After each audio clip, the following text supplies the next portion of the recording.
بے قدری کی انتہا تب ہوتی ہے جب آپ قیمتی ہو کر بھی کچھ لوگوں کے لیے مفت ہو جاتے ہیں۔ سچائی ہمیشہ خاموش رہنے والے انسان کے اندر ہی ملتی ہے۔ جھوٹ بولنے والے ہمیشہ شور مچاتے ہیں۔ روزانہ سورج کے طلوع ہونے میں زمین والوں کے لیے ایک پیغام ہے: اجالے بانٹ دینے سے اجالے کم نہیں ہوتے۔ بعض دفعہ ہم درست فیصلے کرتے ہیں اور بعض دفعہ ہمارے فیصلے ہمیں درست کر دیتے ہیں۔ مانگنے کی شدت قبولیت کی سب سے بڑی دلیل ہے۔ تمہاری مسلسل دعائیں تمہارا مقدر مکمل بدل دیتی ہیں۔ اتنا مت بولو کہ لوگ تمہارے خاموش ہونے کا انتظار کریں، بلکہ اتنا بول کر خاموش ہو جاؤ کہ لوگ تم سے کچھ اور سننے کا انتظار کریں۔ تکلیف ہونے پر جو بندہ سب سے پہلے یاد آئے وہ زندگی کا سب سے قیمتی انسان ہوتا ہے۔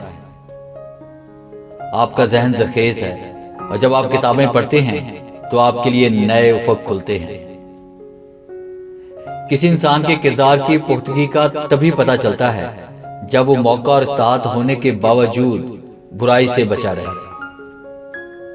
رشتے بنانے سے پہلے رشتوں کا تقدس سیکھیے۔ باتیں بنانے کے لیے الفاظ تو بہت سارے میسر ہوتے ہیں، کردار بنانے کے لیے اعمال درکار ہوتے ہیں۔ قدر کرو ان کی جو تم سے بنا مطلب کی چاہت کرتے ہیں۔ دنیا میں خیال رکھنے والے کم اور تکلیف دینے والے زیادہ ہوتے ہیں۔ کتابوں کی دوستی بڑی ہی اچھی ہوتی ہے۔ وہ ہم سے باتیں تو نہیں کرتی، لیکن انجانے میں بہت کچھ سکھا جاتی ہیں۔ کبھی یوں بھی سوچا کریں کہ سامنے والے کے لہجے میں کڑواہٹ اس کی اکڑ کی وجہ سے نہیں، بلکہ زندگی میں سہی گئی تلخیوں کی وجہ سے ہو سکتی ہے۔ بڑی سوچ رکھنے والے تعریف اور تنقید سے آزاد ہو کر کام کرتے ہیں۔ سچائی ایک شیر کی طرح ہے، آپ کو اس کا دفاع نہیں کرنا پڑتا، آپ اسے کھلا چھوڑ دیں یا اپنا دفاع خود کرے گی۔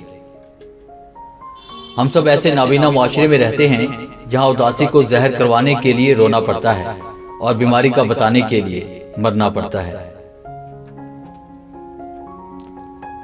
بغض رکھنا آپ کو مضبوط نہیں بناتا، یہ آپ کو تلخ کرتا ہے۔ معافی آپ کو کمزور نہیں بناتی، یہ آپ کو آزاد کرتی ہے۔ لوگ حسد انسان سے نہیں بلکہ اس کی زندگی میں موجود سکون، خوشیوں، کامیابیوں اور اس کو میسر نعمتوں سے کرتے ہیں۔